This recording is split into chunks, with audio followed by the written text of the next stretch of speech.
Eden, izvoli, mikrofon je tvoj. Bravo. Torej, nadaljevali bomo v bistvu že do sedaj povedanimi zadevami malo. Pozdravo, torej, draga bitja in zemljani, ljudje, kako smo.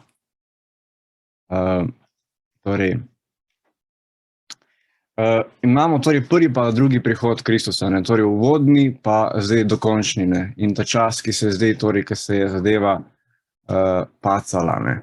Človeštvo je bilo v opazovanju, eksperimentu, kako bo ukrepalo, ne, in kam bo prišlo in tako naprej, ne. Tako da najprej je Jezus učil o ljubi od ljubezni, ne. Ampak ljudje so razumeli to ljubezen, torej tako samo za začetek, da bomo razumeli, kot človeško. Torej smo ljubili s človeško ljubeznijo, ne. In človeška ljubezen ima vedno odnotri ego, ne. In zaradi tega je vedno, so interesi v igri, ni popolna in tako naprej, ne. Torej zdaj, ko se vrača Kristus, je pa samo to spoznanje enostavno, torej da ljubi z Božjo, božansko ljubeznijo, Božjo ljubeznijo, ne. Ki v bistvu vse izvaja in vse dela, ne. In mi jo zgolj spuščamo skozi sebe in z njo ljubimo. In ona vse torej naredi in mi zgolj opazujemo in manj, ko se vmešujemo, pravzaprav več smo lahko priče temu čudežu in temu delu Božjemu velikemu, ki se izvaja na zemlji, ne. Tako da pravzaprav vstop Maitreje v igro, ne, torej ta, ki je, bom rekel, nepričakovan pri kristjanih, lahko razumemo torej kot eno Božjo milost, torej usmiljenje Boga, ki se je usmilil, da je ponudil roko spet človeštvu, ker smo zakotalili to žogo zemlje, pač kamor smo, ne. Jezus je dal navodila, ne, nauk in tako naprej, da lahko torej s tem preprostim naukom medsebojnega deljenja resursov, ne, ker razlom je kruh dal svojim učencem, in ljubeznijo, torej ljubezen nas torej prinese na cilj, kamor želimo priti, in hkrati tudi pot, ne, je pot in cilj. Jezus je vedel za vso ezoteriko, magijo in vse velike boje, ki se pravzaprav odvijajo med nebesi in zemljo, ne. Tukaj je veliko ravni vmes in mnogi imajo interese in prevzeti čredo na zemlji, jo voditi in tako naprej, okupirati, zlorabljati, koristiti, eksperimentirati z njo, ne. Ker namreč tisti, ki ima zemljo, ima marsikaj, ne, ta planet. Tako da je zdaj torej dal, in nam je ponujena roka spet, da se vrnemo na pot, ki nam je dal Jezus, že kot Jezus, a ne Kristus, in ne gremo v globine, v neke nižje dimenzije, torej izkušenj. Zato bo namenjena torej Herkuloba, ker sem jo že omenjal. Tako da pravzaprav ustvarjamo novo časovnico, ne, z vedenjem. Znanje ustvarja svet, ne.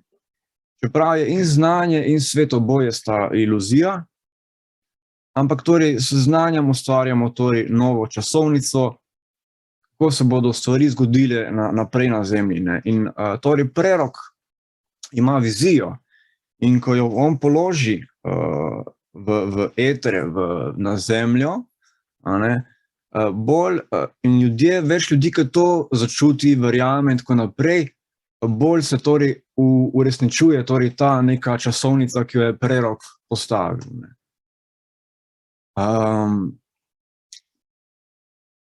Tako da ja, ne, napisal sem, da se vrnemo k uresničitvi spomina na Kristusa Jezusa, ne, to je torej, da si medsebojno delimo resurse in tako se torej odstrani kontrola nad svetom, ne, manipulacija sveta, ne.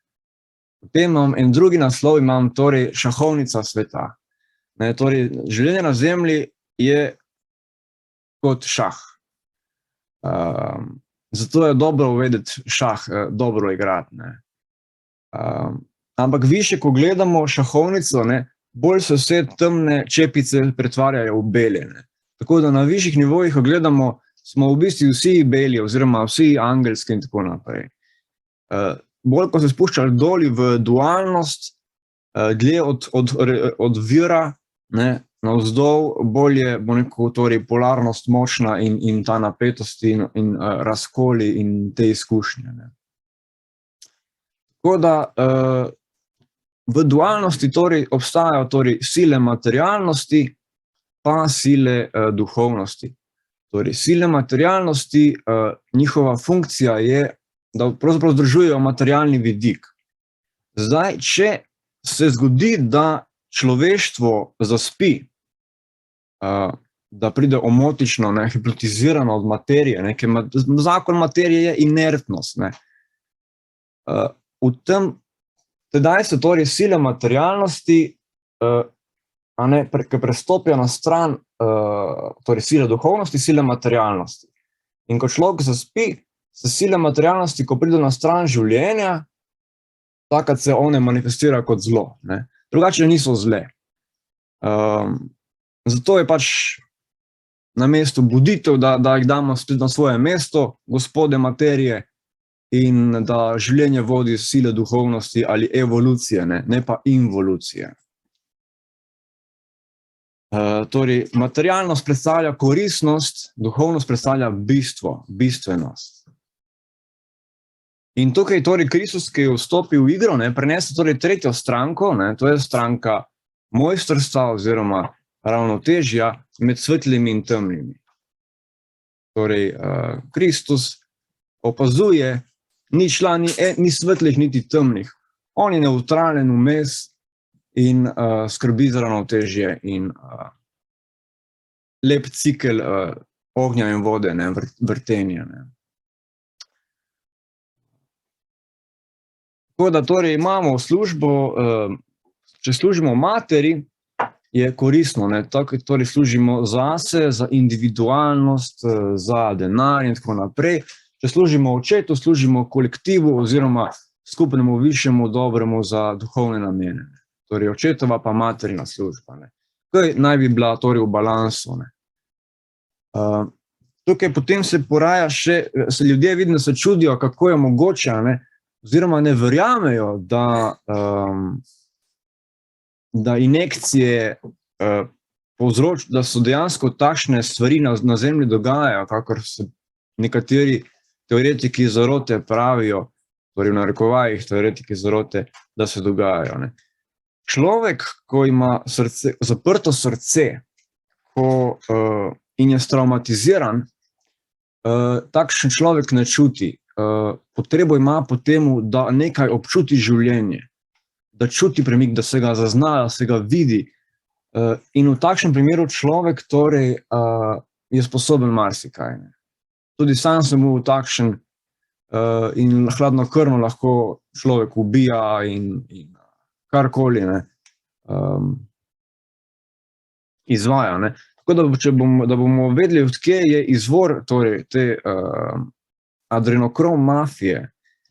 Namreč rimski imperij, ki je bil torej sofisticirano zaslužnjevanje in materializem, je pravzaprav v Kartagini naletel na ljudstvo, ki mu je pokazalo, da če hočeš biti močan, vpliven in bogat, žrtvuješ otroke, ne. In tako se je potem ta praksa prenesla torej v RKC, ne, smo torej ugotovili, kakšne so te zadeve v ozadjih, in potem v mnoge elitne sloje družbe.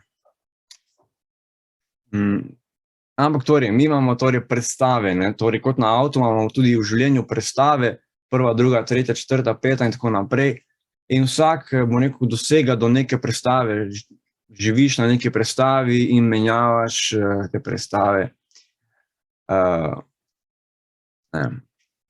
Tukaj ne vem torej, zakaj sem te vzeti pravzaprav povedati bil, bomo naprej uporabili. In tukaj bom še nekaj izpostavil, torej največja blokada evolucije danes pravijo mojstri, so slepila. Slepila so iluzije na čustveno željni ravni. Torej, ena Afričanka je odkrila, da zakaj je zanimalo, zakaj na zemlji kakor je, in je ugotovila, ker je šla pogledat malo navzgor, videla, da torej se svetloba, ki je nebeška, pač ta nebeška svetloba od mojstrov, od angelov, se jo usmerja v čustveno željna telesa ljudi in se tako ljudi slepi. Torej, s politiko, z mediji, če je vse v redu, nas mediji barvajo, da ni, da je problemi so.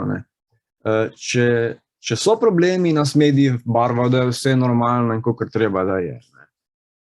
Tako, torej, in potem, ko sem odkrival, da kako dejansko rešiti ta slepila, se pojavi torej ena rešitev. In takrat sem začel zbirati legijo rakov, torej to zodiakalno znamenje raka, ker rak ima to moč, da nas, on predstavlja višje duhovno ali magnetično srce na telesu. In on nam kaže naše resnična čustva. Torej, da ko zapremo oči, da vidimo kot bitja, kje smo, kaj delamo, kaj se dogaja, kam gremo.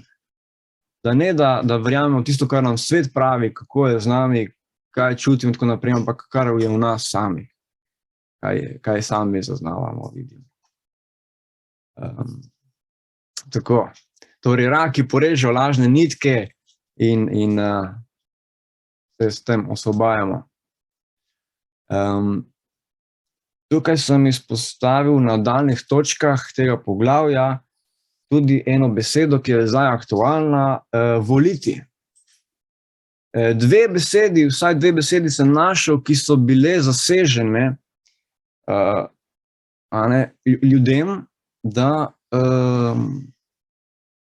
ljudje več ne vejo, kaj te besede so. Beseda ima moč. Voliti torej pomeni izražati voljo, kaj ti voliš, kaj ti izvoljuješ, kam daš svojo voljo, torej svojo moč, svojo najglobljo podporo. In sedaj danes vemo, da voliti beseda se uporablja več ali manj zgolj za predajanje torej te svoje moči nekim igralcem na političnih parketih. In kakor smo že rekli mogoče, tukaj, da je v bistvu država je pravzaprav aparat, ki vzame moč ljudem in jo da potem nekomu drugemu. Zato namesto državotvornosti deželotvornost, mi smo dežela, nesmrten raj, ki prihaja iz višav. Ja. Tako da, torej, a bomo sedaj generali ognjevitega povelja, torej tukaj je velik ogenj v igri, še od Jezusa. A bomo naivno to zdaj razplantevali, ali bomo dejansko kot pajki tkali te kode, to besedo, ki so šifre in kode, da se s tem plete nov ustroj družbe, nove paradigme. In da smo torej agenti brez agentne, ker Jezus reče torej, da moramo biti brez vseh agent. Če že potrebujemo agendo, naj bo to ljubezen. In seveda imamo hkrati mnogo agentni, ampak brez agent.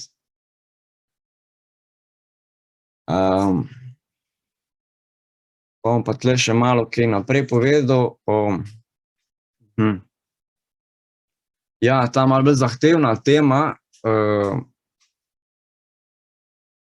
kako se torej sistem ega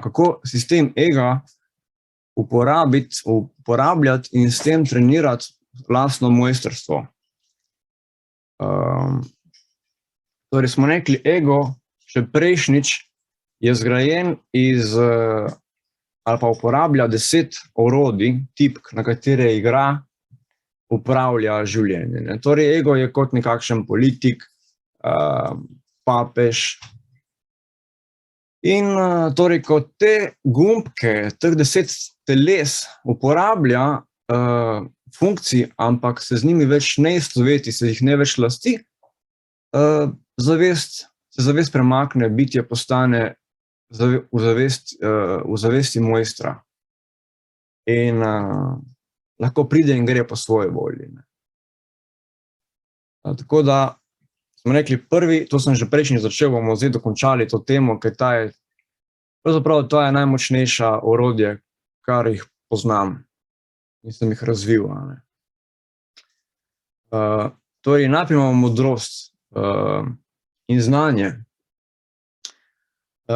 Smo rekli, znanje ustvarja svet, modrost je pa že uporabljeno znanje, oziroma vedeti, da je znanje uporabiti. Modrost lahko tudi enačimo s svetlobo, medtem ko znanje z informacijo, torej v obličenjem. Ta dva sta najmočnejša, največje spone življenja dajata na dušo, na srce, najbolj polnita ponos človeku, ampak Bog ni ponosen. Ponos je pravzaprav Luciferjev padec. Na kaj pa naj bo ponosen Bog? Tako, da, torej, modrost, Maitreja uči, modrost, vi niste modrost, vi niste znanje, vi ste tisti, ki ste. Vi ste jaz sem vi, mi smo eno. Torej, modrost je duša, znanje je osebnost, mi smo pa torej sebstvo, ki je ljubezen, ki presega modrost, ki je še zmeraj v domeni kreacije, v domeni stvarstva. Je pač najvišji nivo kreacije stvarstva, ampak še zmeraj torej je del materije oziroma pojavnosti. Potem imamo 3 duhovne principe.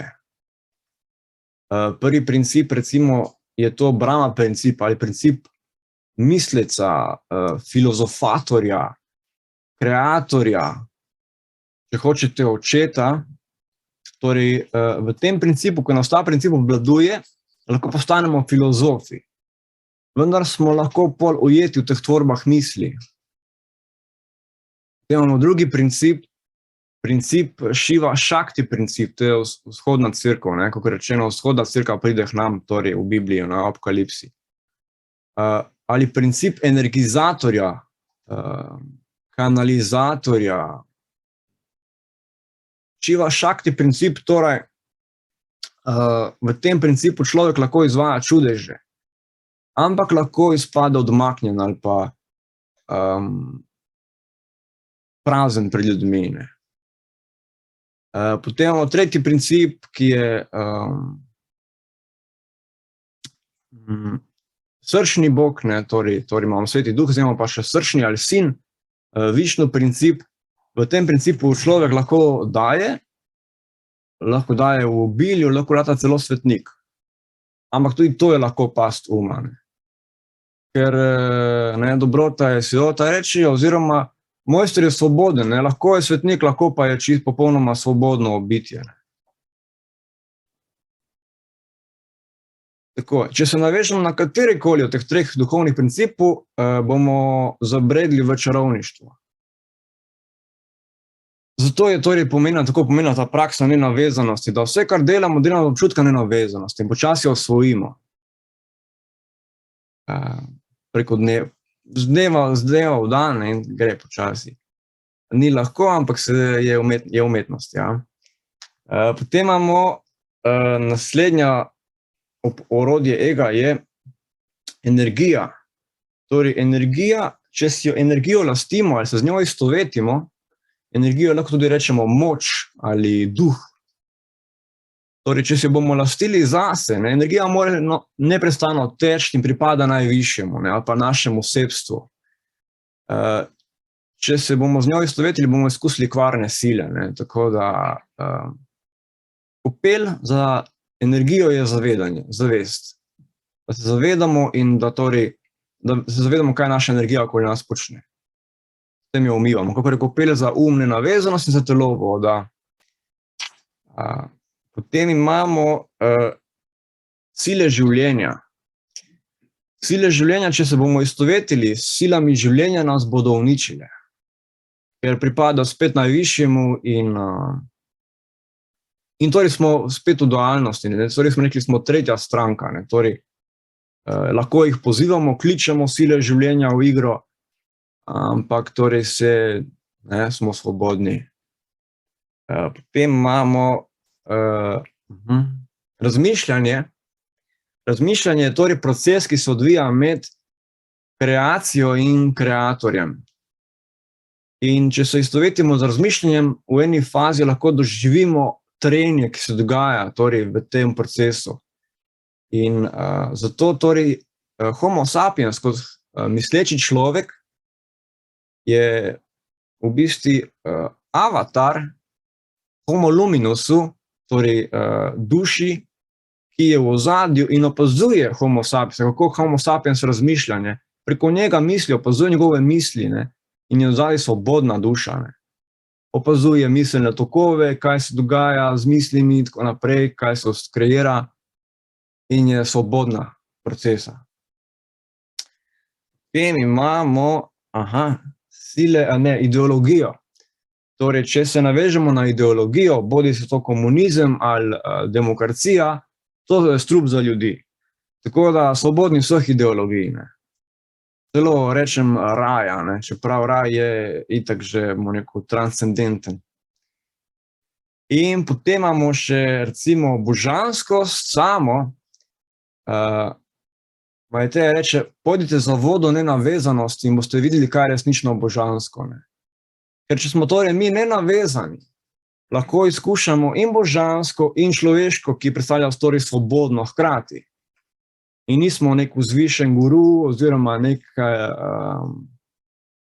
duhovni težak tam gor, ne. Ampak smo v transu torej te multidimenzionalne zavesti, ki je na zemlji in v človeku možna in tako naprej. Tako.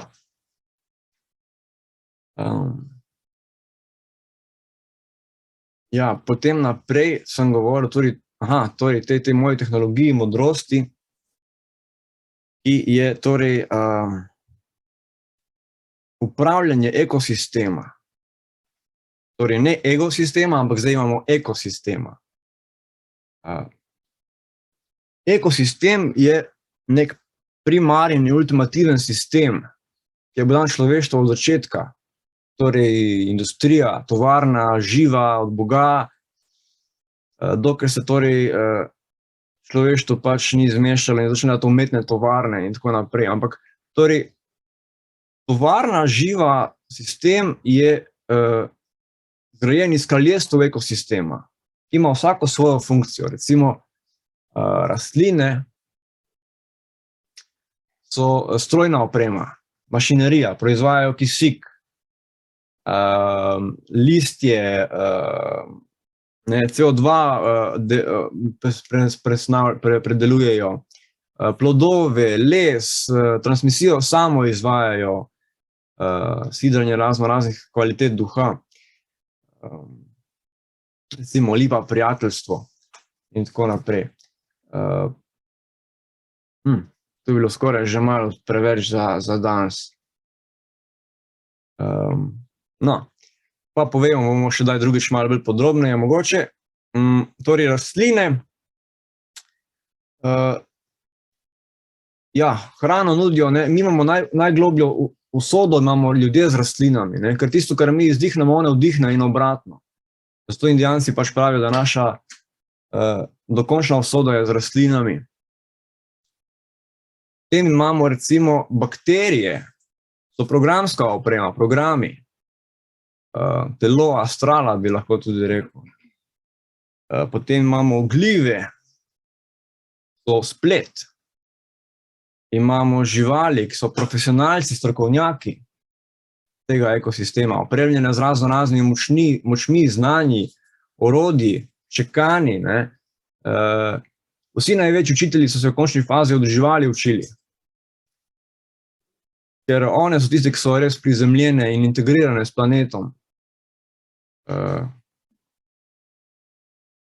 naši mlajši bratje in sestre. Potem imamo še minerale, ki so substanca oziroma frekvenca, surovina, živa surovina. Potem so tukaj človeštvo, ki predstavljajo inženirje te ultrapermakulture. In pa imamo še 7. kraljestvo ekosistema, ki se šele zdaj pozoranja. To so pa svetlobni delavci, ali če hočemo glasniki, ali če hočemo torej preroki, izumitelji, pesniki, ki že delajo na ravni svetlobe. Tako. In oni so pa torej generalni izvršni direktorji, torej vsega tega premikanja ekosistema, ki torej v tem primeru postane ekorežim. No, in torej, zdaj imamo kraljestva ekosistema, ki predstavljajo bazo fizičnosti. To bazo fizičnosti vodi bazo duševnega, ki so torej energijska središča v mikrokozmosu, torej čakre rečejo, ali kakorkoli že, pač neki kanali določenih vibracij, nivojev svetlobe, za katerimi pol so žleze, oziroma pred katerimi so potem žleze in tako naprej. In torej to bazo duševnega povežemo v bazo fizičnega. Torej, poiščemo, katera kraljestvo, torej 7 čaker, 7 kraljestev, in poiščemo, kako torej se med sabo povezujejo. Namreč,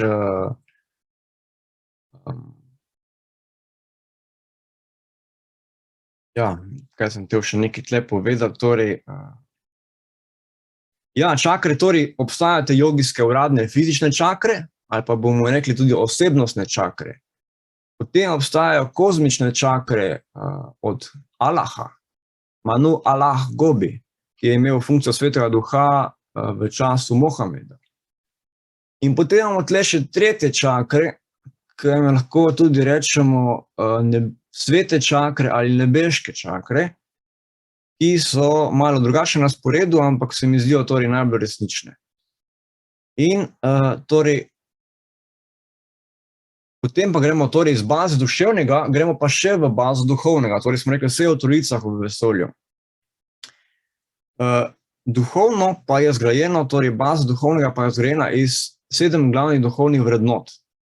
4 sem vzel od poveljnika Galaktične konfederacije, tukaj smo še, priložnost, da omenimo tudi igralce, šahovnice, globlje in bolj površinske, bomo potem. Torej, od poveljnika Galaktične konfederacije, ki jih je vzel od Jezusa, njegove 4 glavne stebre in 3 sveto trojico od Maitreje. Torej, imamo 7 komadov in zdaj poiščemo, torej, katera vrednota spada katero čakro. To je srž te posamezne čakre. To jo najbolj čisti, jo najbolj kultivira. In torej, ustrezna čakra najbolj plemeniti in kultivira posamezno kraljestvo ekosistema. Torej, te vibracije se prenašajo, torej vse je v teh resonancah, v strunah, v vesolju. Tako da imamo torej prvo kraljestvo, ki so minerali, spadajo na 7. žarek, torej vlih obrnjeno se stvari postavijo. Minerali torej predstavljajo spolno čakro, 7. žarek in torej med duhovnimi vrednotami odpuščanje. Potem imamo drugo kraljestvo ekosistema, so bakterije, programi, ki spadajo v 6. žarek, torej, tako smo rekli jih obratno, torej trebušna čakra, škrlatno zlat žarek, in na duhovnem bi bilo to torej sočutje. Bolj, ko smo čutni, bolj torej kultiviramo kraljestvo bakterij, torej program sveta. Torej, sočutje je moč, v sočutenju, ne. Imamo rastline, peti žarek, tretje kraljestvo, oko uma, bi rekel Jezus, torej v sredi glave, zelen žarek. One bazirajo torej na hvaležnosti. Potem imamo četrti žarek, četrto kraljestvo, so glive, beli žarek, korenska čakra, ne, torej one so glavni komposter tudi vsega torej, tega najglobljega, radioaktivnih odpadkov, plastike, glive lahko vse prebavijo. Potem imamo živali, ki predstavljajo srčno čakro ekosistema, rožnati žarek in torej ljubečnost med vrednotami. Potem imamo človeštvo, ki je rumeni žarek krona. Predstavlja pravičnost, oziroma, poštenost. Torej, da kar mislimo, tudi izražamo oziroma izvajamo. Torej, to je srž človeštva. Poštenost, poštenje. Tukaj je pot in veselje. Rumen žarek. In potem imamo torej sedmo kraljestvo, prvi žarek, modr žarek, grleni žarek, torej beseda, komanda, iskrenost. Tako. In tako pravzaprav cel svet vodimo, s tem cel svet se navdihuje, vodi, premika in to je to. Ja. Bomo zaključili za danes. Dragi Eden, jaz bi se ti v imenu vseh nas prisotnih na Zoomu in tukaj rad iskreno zahvalil za to poglobljeno interpretacijo, razumevanje sveta iz ene druge dimenzije, kot smo jo vajeni. Vajeni smo predvsem materialne stvari, te duhovne neznanke si nam pa skušal dešifrirati na en poseben način.